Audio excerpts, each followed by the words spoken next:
Sorry, in the pre-transfer phase, we will discuss what are the key conditions that require to be met for to enjoy the qualifying group relief. Then the transfer phase, and then the post-transfer phase. In the pre-transfer phase, we know what are the basic conditions. These are the conditions for the person to be considered as a condition for the qualifying group relief as well. The transferor and transferee are the juridical person. They both are taxable person or becomes taxable person as a result of transfer. There is a common ownership of 75%. And neither the transferor or transferee exempt person or qualifying free person, same financial year and same accounting standards, accounting policies. These are the preconditions to enter into a qualifying group relief transaction, enjoy the qualifying group relief. As I mentioned, these are the same conditions for the qualifying group as well. First of all, we need to understand what is the reason why this relief has been given or why this relief has been introduced in the UAE corporate tax law. Important thing is whenever there is a common ownership, like this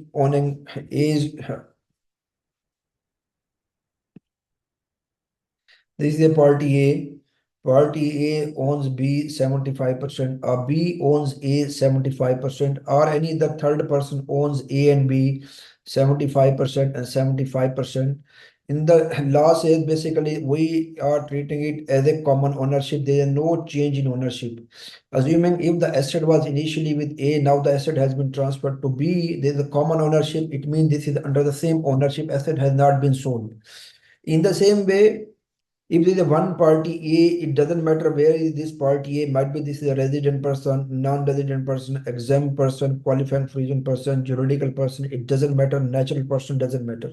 If this A owns 75% of this A 75% of A1 and A owns 75% of B1, they said this A and B, if they are making any transaction in between, they can enjoy the qualifying group relief because they are under the common ownership.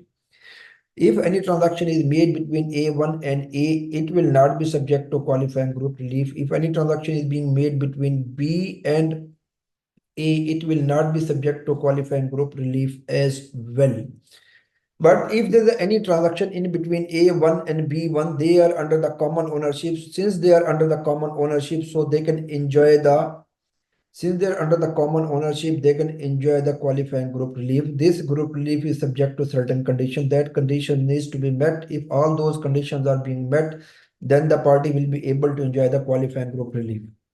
So these are the preconditions, and a few preconditions are there. And then one more other condition, this asset, what is being transferred, this asset which is being transferred between the two members of the same qualifying group, this asset should be held on the capital account.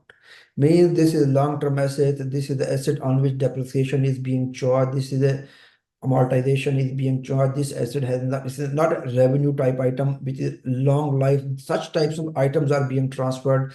This is another condition. Now when this asset is being transferred, okay, all these conditions are being met, asset is being transferred. Now the law says there is no consideration requirement, like the consideration requirement is in the qualifying, basically in the business restructuring relief. In the business restructuring relief, we have observed that the requirement for the consideration, at least 90% of the consideration needs to be paid in the form of equitable interest. Moreover, any other person who is holding at least 50% ownership in the transferee, he or she or any other company, has right to make payment on behalf of the transferee to the transferor or any other person who is holding at least 50% ownership in the transferee. Such type of requirement is not there in the qualifying group relief. So there is no requirement for the consideration. If this consideration is being paid, okay, it may be in the form of cash, it may be in the form of any other consideration, it may be in the form of equitable interest. But as such in the requirement, in the law, there is no such requirement for the consideration. Whatever is consideration is being paid, it will be assumed this is equal to the book value of the assets or the liabilities which are held on the capital account, which are being transferred to the transferee. So these are the conditions, basically transfer phase, basic transfer, which assets can be transferred on the assets held on the capital account. Once these assets are being transferred within the qualifying group, these assets are being transferred. Once these are being transferred within the qualifying group, there is no requirement for the consideration. Might be there is a possibility you are giving them one asset, another partner is giving to another asset. When there is an exchange of the asset, law says these will be two different transactions.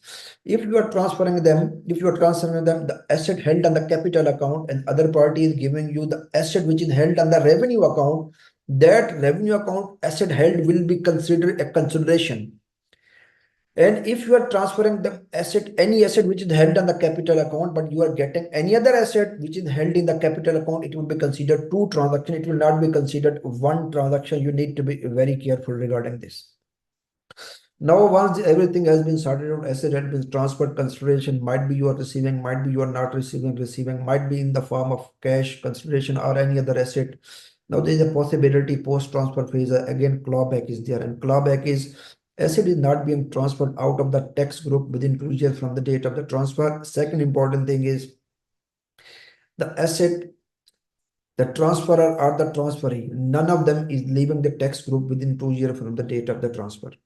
These are the very high level. Now we'll go through the key aspect like this. I mentioned the qualifying group, they should be a member of the qualifying group. The juridical taxable resident person, PE of the non-resident person, they can become basically enjoy the qualifying group relief. Some important thing is here the catch, the government entities, natural person, even the revenue is more than 1 million.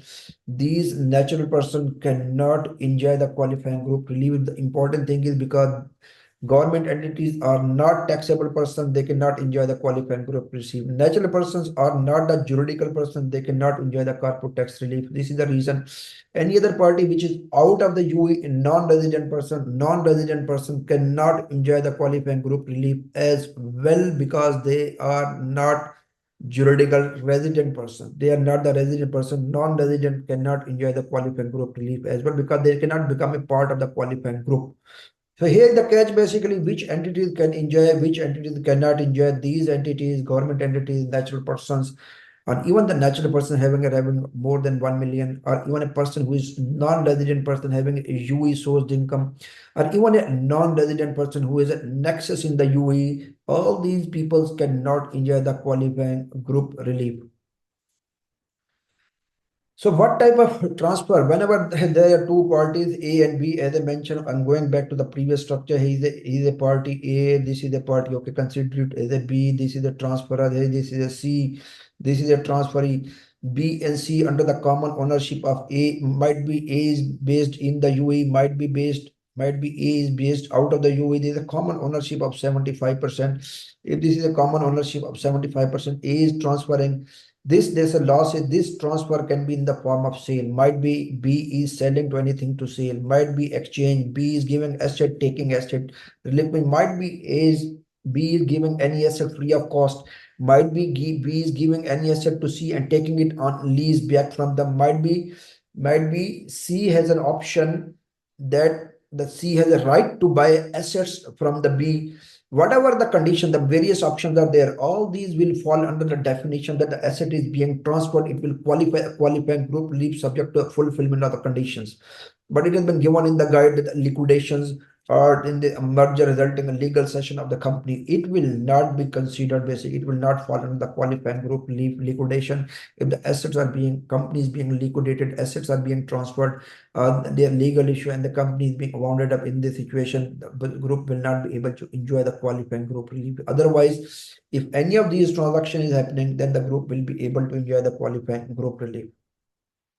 75% ownership, at least I have already told you, and the reason I have told you as well, because why they are asking you can enjoy the qualifying group relief, they believe that this is there no change in ownership, they are under the common ownership. So since you are under the common ownership, you will enjoy the qualifying group relief. Again, say A is owning 75% of B, the A is owning B is owning C 75%, or there is another party, A is owning A and B and C 75%. So any possibility can be there.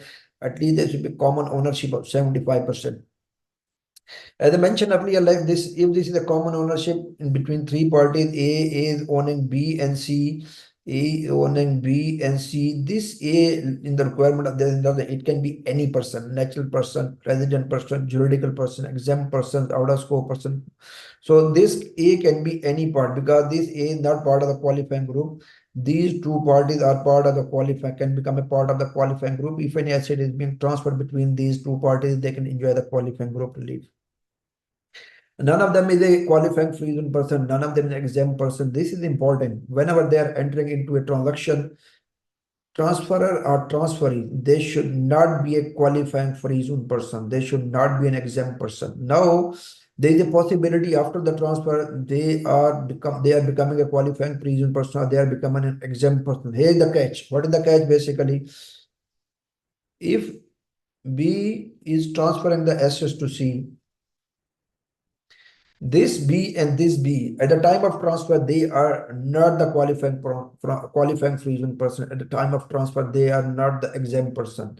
Now, after the transfer, within 2 years from the date of the transfer, if E, B, or C, any of them, they are becoming qualifying person, or they are becoming exempt person within 2 years from the date of the transfer. Once they are becoming a qualifying free zone person, once they are becoming an exempt person, qualifying free zone person, exempt person, they cannot become a part of the qualifying group. It means if any of them, if any of them is becoming qualifying free zone person within 2 years from the date of the transfer, or they are becoming exempt person, they will no longer be the part of the qualifying group. Once they are not part of the qualifying group within 2 years from date of the transfer, means they are leaving the qualifying group within 2 years from the date of the transfer. Once they are leaving the qualifying group within the 2 years from the date of the transfer by becoming a qualifying free one person, or by becoming an exempt person, means they will not be part of the qualifying group. They are leaving the qualifying group, then clawback will be triggered. That is the important thing. The same fiscal year, it doesn't matter whenever the fiscal is starting. Important thing is they must have the same ending of the financial year. This is the important thing, which is a very critical thing. Consideration requirement, I have already told you that no requirement for the consideration as such. It can be in the form of, might be there is no consideration, might be there is a consideration. If there is any consideration, it can be in the form of cash, it can be in the form of shares, it can be in the form of any other asset. And what is the value of that consideration that is being transferred from the transferee to the transferor? This consideration, the value of the consideration will always be assumed. This value is equal to the book value of the asset or the liabilities which are held on the capital account, and these are being transferred to the transferee. So transfer at the book value, it will not have any impact on the transferor books. This is basically, if they are meeting the condition, they can transfer the asset, they can transfer the liability at the book value. Once they are transferring the asset liability at the book value, there will not be any gain or loss. I discussed as well that the asset should be held on the capital account. If the asset or liability are held on the capital account, these are being transferred to the transferee, which is part of the qualifying group, then they can enjoy the qualifying group relief. Might be there's a possibility, coming back to the same discussion again here. This is a B is transferring to C, asset are being transferred. Might be B is transferring the asset as well.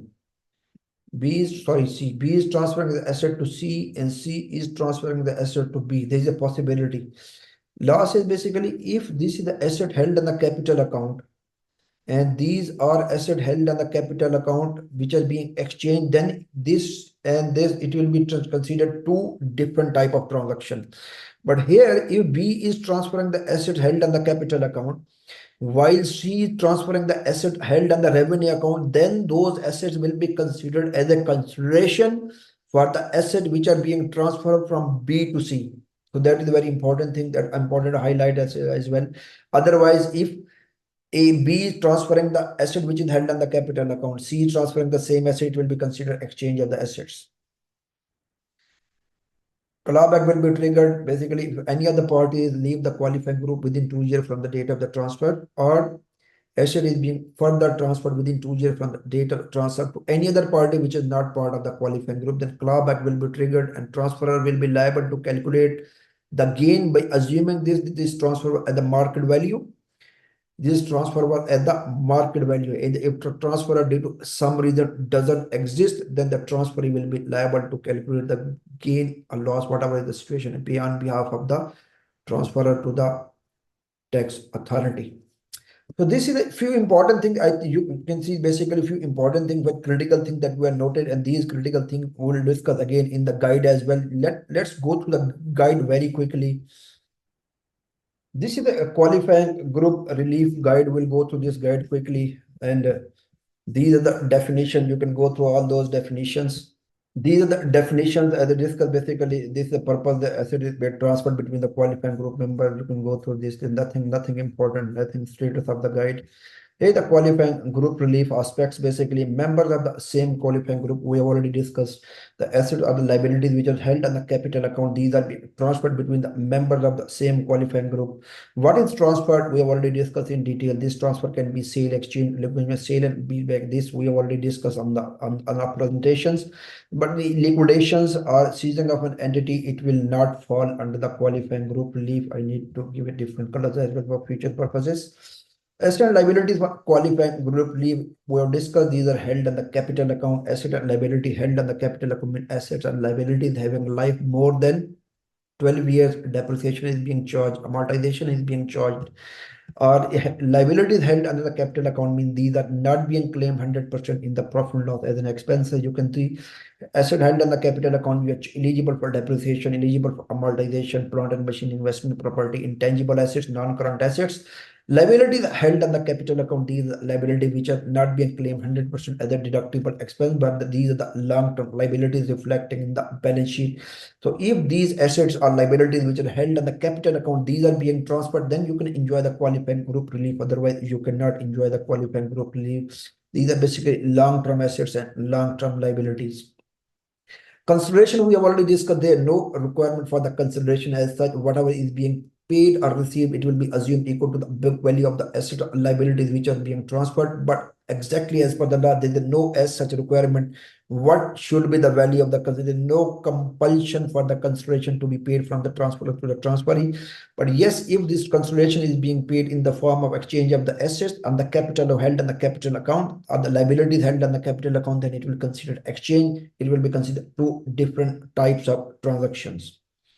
Condition to be member of the qualifying group, we all know the juridical persons, taxable person, PE of the non-resident.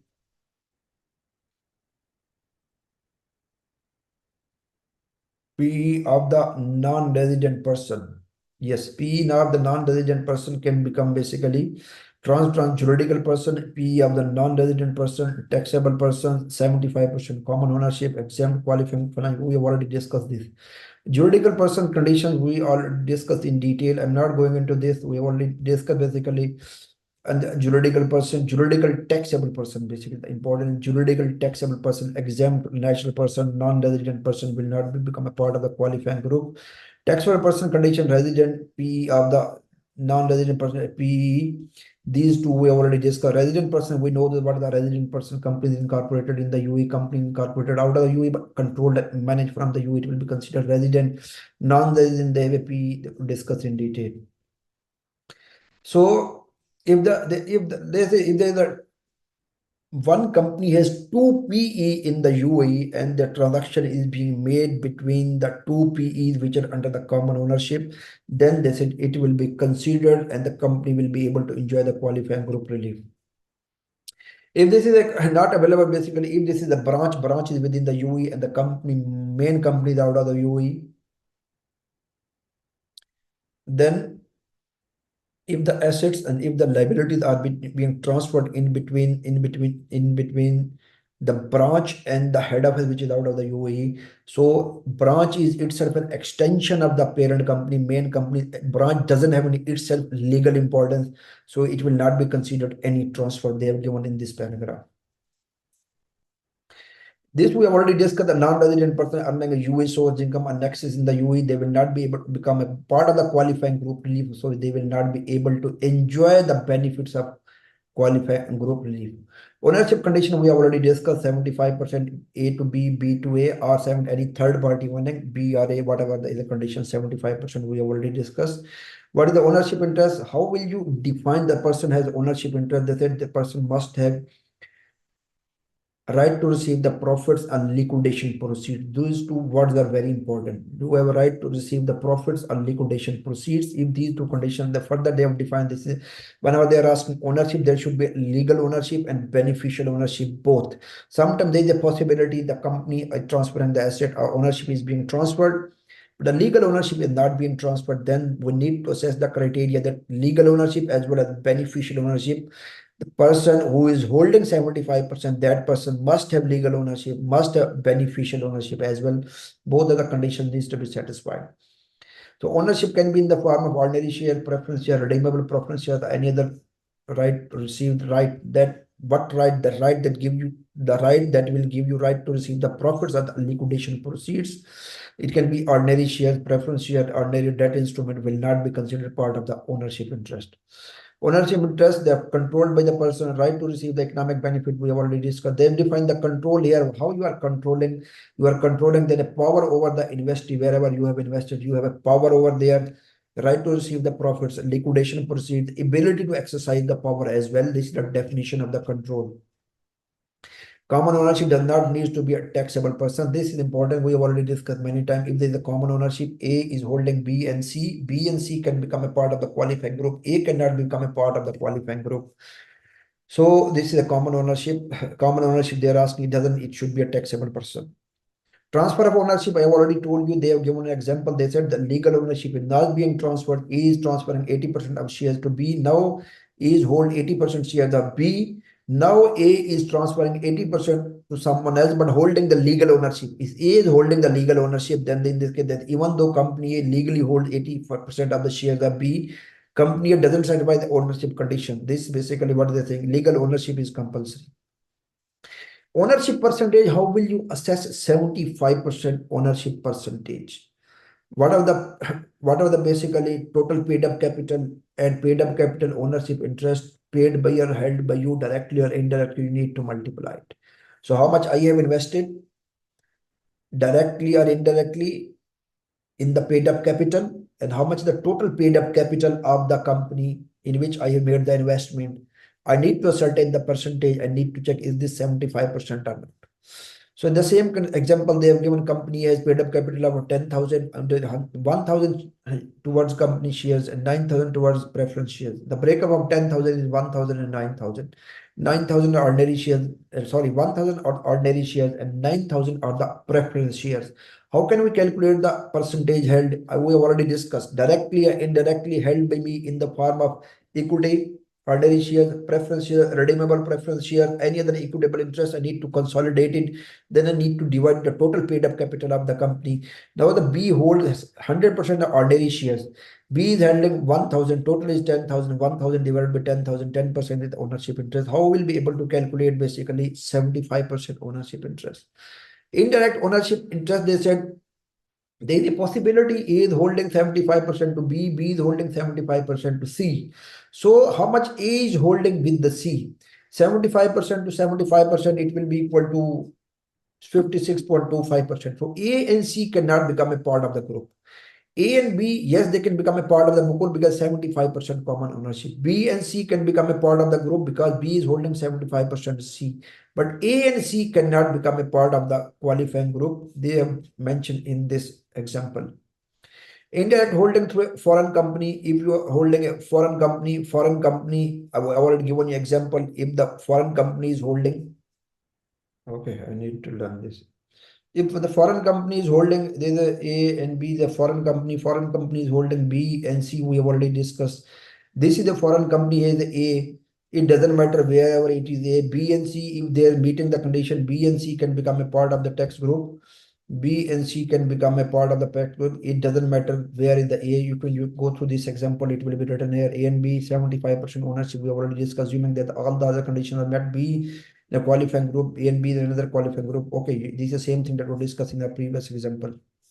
Okay, No, directly or indirectly holding, might be you're holding directly, might be holding indirectly. Just look into this, directly or indirectly holding. You can go through this. Nothing is important for this. Basically, might be you're holding directly, might be you're holding indirectly. When you can say A is holding indirectly 56 point of C, directly they're holding nothing. Basically, if B is holding directly, A is holding in B directly, B is holding in C directly, A is holding indirectly in C. We need to aggregate how much is the total holdings they have given in this example.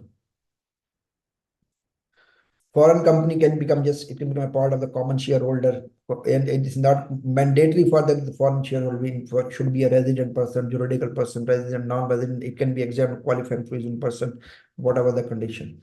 Aggregation of ownership in a tax group. This is important. Now just look into this. A is holding 95% of B. B is holding 75% of C. If I'm asking how much A is holding C, A is holding 95 into 75. A is holding 95 into 75.95, 0.95 multiply 0.75. A is holding 71.25%. A and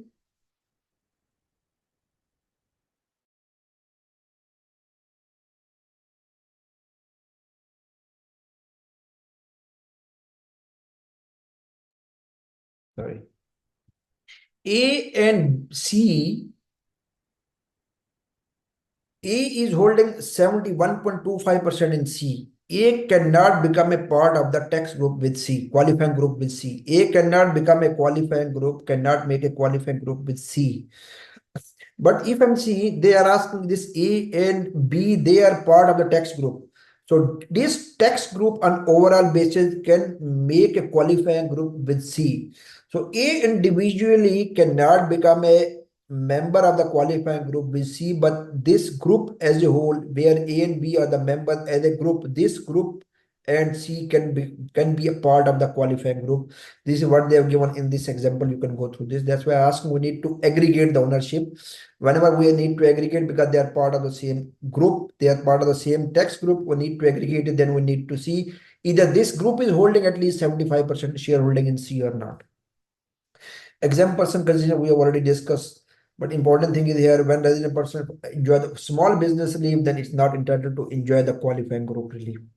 This is a limitation. Financial year, it doesn't matter when the financial year is starting, but it must be ending on the same date. Accounting standard we know might be full-fledged IFRS, IFRS for SMEs, cash basis, whatever the basis you are applying, the group as a whole must be applying the same basis.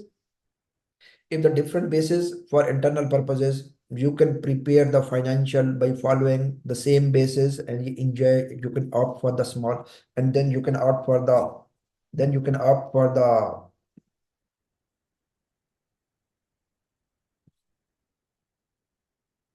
and then you can opt for the qualifying group if you are preparing your financial on the same basis. There is a possibility. Consequence of electing small election, we discuss this is electric basis. This is optional. It's not compulsory. You can enjoy the qualifying group if you are enjoying the transfer will be the book value. Once the transfer will be at the book value, transferor will not book any gain and loss. If the asset is being transferred more than the market value to the transferee, whatever is the amount beyond the market value, it will be blocked. It will not be allowed to the transferee in the form of depreciation. We have already discussed in our previous webinars. Basically, whenever we are transferring, whenever these assets are being transferred, so if any amount this is more than the market value, the gain that would have been subject to tax at the transfer level, it has been transferred at the transferee level, and transferee will pay more tax by blocking the depreciation up to that amount, which is equal to the gain at the time of transfer. We've already discussed in our previous webinar. The same thing is applicable for the qualifying business restructuring relief, and the same thing is applicable for the qualifying group relief as well. You can go through this. Adjustment, you need to make adjustment. Can you see here? The basically gain was, how much was the gain? Here the gain was 2 million. This 2 million has been blocked, I believe here. 2 million has not been allowed by the licensee to claim as an allowable expense. Once it has not been allowed to the licensee to claim as an allowable expense,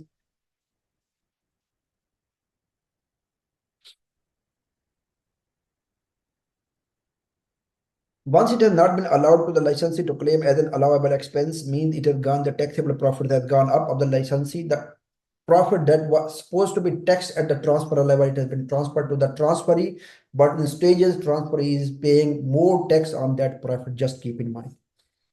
The same thing it has been described. Effect of several transfer, you can consolidate in multiple transfer, you can consolidate. Exchange of asset, I've already told you, basically if the assets are being exchanged, asset held on the capital account are being exchanged with the asset held on the capital account, it will be considered true transaction. Asset held on the capital account that are being transferred, and the in exchange transfer is receiving the asset which is held on the revenue account. This revenue account asset will be considered consideration. And if the assets are being transferred, which are held on the revenue account to the transferee, the qualified group relief will not be available. And if the transferee is transferring the asset which is held on the capital account, then this leg will be subject to qualifying group relief. This leg will not be subject to qualifying group relief. This is very straightforward and simple. You can go through this. They are giving you example as well. Transfer of losses not available basically. Transfer of net interest expenditure not allowable. This is just a transfer of asset and liability held on the capital account is allowed, where you can enjoy the qualifying group relief. Clawback we have already discussed. Either you are leaving the tax group within 2 years from the date of the transfer, or the asset is being further transferred out of the tax qualifying group, then qualifying group relief will be triggered, and this should not happen within 2 years from the date of the transfer. After the date, 2 years from the date of the transfer, if the asset is being transferred out of the qualifying group, or any of the parties leaving the qualifying group transfer after 2 years from date of the transfer, then this is fine. This clawback will not be triggered. This is over from my side, and apologies honestly once again. I think there's some sort of issue with the whenever I'm connecting my this Wacom tab with my laptop. I believe the drivers are compatibility issue with the MacBook. Drivers are not functioning properly. So I was not able to use my Wacom tab to write everything like a whiteboard. So I was just trying to manage on the laptop screen. Apologies for this. I'll see in the future. If you have any question, you are most welcome. And in our next, this is over from my side, from our side basically. Ms. Faiza, she has already conducted one webinar on the qualifying group leave. Today we have discussed the whole guide, and we have discussed the important aspects as well. So I believe everybody will be clear regarding this qualifying group leave. If you have still any question, you can drop us an email. You can give me a call as well. You are always most welcome. So if you have any question, I have one question here. They're asking share presentation. Okay, I'll share the presentation. Just share your email address to me. I'll share it. Thank you very much and have a lovely day. Thank you very much. Thank you for being with me. Thank you. Bye-bye. Thanks for watching the video. Click on the bell and subscribe to the YouTube channel.